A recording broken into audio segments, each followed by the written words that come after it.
நான் மவுத் ஆயிட்டா கூட, ஒருவேளை நான் மவுத் ஆயிட்டா கூட என்னுடைய யூடியூப், என்னுடைய இன்ஸ்டாகிராம் அக்கவுண்ட் மூலமா கண்டிப்பாக என்னுடைய எண்ணம் நல்ல எண்ணமாக இருக்கும் பட்சத்தில் நிம்மதியாக நான் நன்மையை ஆதரவு வைக்க முடியும்.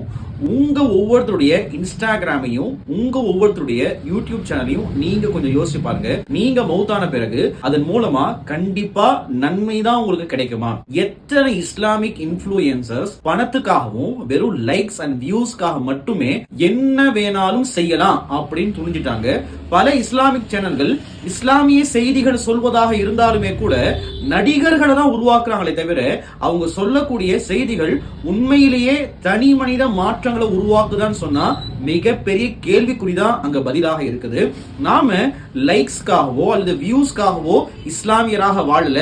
நம்முடைய கபர்லையும் உங்களுக்கு எவ்வளவு லைக்ஸ் வந்துச்சுன்னு கேட்க போறதில்ல. நாம என்ன அமல் செஞ்சோம், என்ன நியத்துல அமல் செய்தோம் என்பதுதான் நம்முடைய கேள்வியாக இருக்கும். அந்த கேள்விக்கான பதில் தான் நம்முடைய இந்த வாழ்க்கையை நம்ம உருவாக்க வேண்டியது இருக்குது. சோசியல் மீடியாவுடைய இந்த வாழ்க்கையில இன்ஃப்ளூயன்சர்ஸ பார்த்து நீங்க இன்ஃப்ளூயன்ஸ் தயவு செய்து ஆகாதீங்க.